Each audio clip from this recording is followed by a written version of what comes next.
Good morning, everyone. This is Lincoln. 20 of February 2021, 6:30. Today I want to talk about LG Genja. I mentioned already LG Genja several times, but also now I focus on LG Genja one more time. 자, LG전자에 대해서 시리즈로 계속 말씀을 드리고 있었는데요.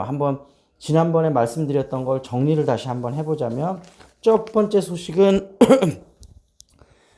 무디스가 LG전자 신용등급을 7년 만에 한 단계 올렸다. 실적 향상과 재무 안정성. 두 번째는 퓨리케어 공기청정기 디자인이 상당히 좋다. 세 번째는 미국의 한파가 와서 멕시코의 LG전자 공장도 가동이 중단됐는데 오히려 지금 차량용 반도체가 모자라기 때문에 LG전자 전장사업부에는 굉장히 좋기 때문에 LG전자 주가에는 오히려 나쁘지 않다. 네 번째는 LG그룹이 최상의 전기차 파트너다. LG전자 마그나 합작사, 그 다음에 LG화학, LG이노텍, LG디스플레이 이렇게 해서 전장 부품 계열사 수직 계열화가 가능하다. 그 다음에 LG전자가 스마트폰 사업부를 철수 혹은 매각 혹은 축소하려고 그러는데 이것들이 어떤 형태가 됐던 LG전자 주가 흐름에는 긍정적이다. 이런 말씀을 드렸고요. 일단 요번에 소개시켜 드릴 소식은 국민연금이 9.37%를 지금 LG전자 보유하고 있다는데, 국민연금에서 5% 이상 보유하고 있다면 안정성도 뛰어나고 앞으로 성장 가능성도 꽤 괜찮다, 이렇게 생각하셔도 좋을 것 같습니다. 그리고 퍼가 LG전자가 지금 현재 지난 금요일 종가 기준이죠. 퍼가 33.1이고 ROE가 5.3%인데 요게 뭘 뜻하는지 한번 좀 말씀을 드릴게요. 퍼라는 건 price to book return인데 이렇게 생각하시면 될 것 같아요. 그러니까 1년 동안 수입을 내가 벌어들였잖아요. 그러니까 예를 들면 퍼가 10배라면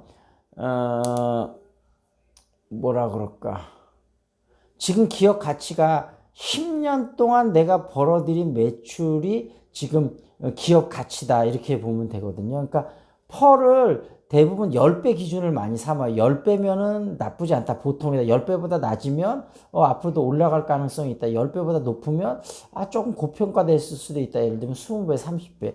근데 여기서 또 예외가 있습니다. 예를 들면 LG전자라든지 삼성전자라든지 뭐 하여튼 좀 뭐 반도체라든지 게임 산업이라든지 뭐 제약 산업이라든지 앞으로 지금 현재 많이 성장하고 있고 앞으로 성장 가능성이 큰 기업인 경우 같은 경우는 훨씬 더 퍼가 33.1배가 사실 높은 수준이 아닙니다. 이거보다 훨씬 더 갈 수 있고, 예를 들면 테슬라 같은 경우 1000배거든요. 그러니까 앞으로 1000년 동안 벌어야 그게 이제 현재 기업 가치를 대변한다는 뜻인데, 그 뜻은 뭐냐면 테슬라가 그만큼 성장 가능성이 되게 높다는 거죠. 제가 이제 이런 말씀을 테슬라 할 때 한번 드렸었잖아요.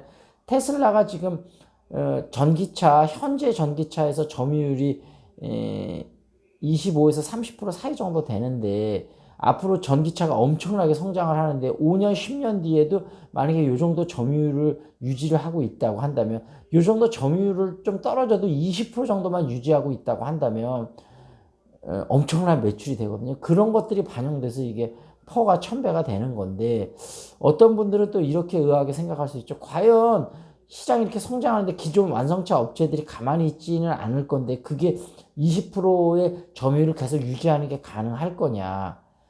물론 쉬운 일은 아니지만 앨런 머스크 때문에 가능하다고 보는 거거든요. 지금 앨런 머스크가 모델 3로 선풍적인 인기를 끈 다음에 지금 이제 조만간 2천만 원대 전기차를 출시한다는 거 아닙니까? 어찌됐든 다른 완성차 업체보다는 한 발짝 두 발짝 빠르게 지금 시장에 대응을 하고 있는 거죠. 그래서 이런 부분을 높게 평가를 하는 거죠. 그래서 어찌됐든 결론을 다시 말씀드리면 LG전자의 33.1배 퍼는 결코 높은 수준이 아니고 이거보다 훨씬 더 높은 퍼를 갈 것으로 생각이 된다, 이런 말씀이고, ROE 같은 경우는 Return on Equity인데, 에쿼티면 자산 아닙니까? 자선 대비 리턴이 얼마나 되느냐. 5.3%라는 건 무슨 얘기냐면 예를 들어 볼게요. 그 자신의 자본을 투자해서 1년 동안 어느 정도 이익을 버느냐인데 10억을 투자해서 1년 동안에 1억을 보면 ROE가 10%입니다. 그래서 예를 들면 워런 버핏 같은 경우는 굉장히 까다로운 기준으로 ROE가 15% 넘는 기업만 투자했다고 하는데 사실은 15% 되는 건 굉장히 높은 거고 그 다음에 좀 막 성장하고 있는 성장주에서는 가능한데 지금 예를 들면 LG전자 같은 경우는 기존 주식이라고 봐야 되지 않습니까? 이런 경우는 5.3%도 지금 나쁜 건 아닙니다. 아주 좋은 거라고는 할 수 없지만 5.3%면 결코 나쁜 것은 아닙니다. 그래서 100억을 투자해서 10억을 투자해서 5억을 아니죠. 10억을 투자해서 5천만 원 정도를 번다는 거죠. 5,300만 원 정도. 이 정도면 훌륭한 겁니다. 그리고 몇 가지 더 좀 참고로 알아두시면 좋을 거. IPO 기업 공개 많이 얘기하잖아요. 약자가 Initial Public Offering. 그래서 Initial 하면 처음으로 Public 대중에게 Offering 이렇게 offer 이렇게 제안을 한다. 그러니까 대중들에게 알려주는 주식이다. 그래서 기업 공개가 되는 거죠. 그리고 특수 목적법인 SPAC 요즘 많이 하는데 이게 S는 Special, P는 Purpose 특별한 목적을 가진 A는 acquisition and company, 그러니까 특별한 목적을 갖고 acquisition, 기업을 이렇게 취득하는 컴퍼니다. 이런 거죠. 근데 여기서 acquisition은 여러분이 꼭 알아두셔야 되는데 M&A 할 때도 M이 merge고 A가 acquisition 아닙니까? 그러니까 merge는 합병이죠. 그 다음에 acquisition은 어떤 이렇게 흡수하는 거죠. 근데 약간의 어떤 차이가 있냐면 merge 합병은 뭐 하나가 주도적이긴 하지만 때로 따라서는 두 개가 동시에 합병, 그러니까 약간의 이렇게 두 개가 수평적인 관계에서 머지가 된다는 거고 어퀴지션은 한쪽에서 한쪽을 이렇게 흡수한다고. 근데 사실 머지도 형식상으로는 머지의 형식을 하지만 실제적인 애퀴지션 예를 들면 예전에 다임러 크라이슬러가 머지 합병한다고 하는데 실제는 다임러 벤츠가 크라이슬러를 이렇게 먹어 삼킨 거였거든요.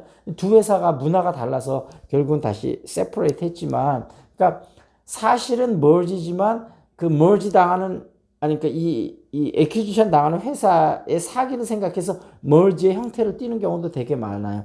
다음과 예를 들면 뭐죠?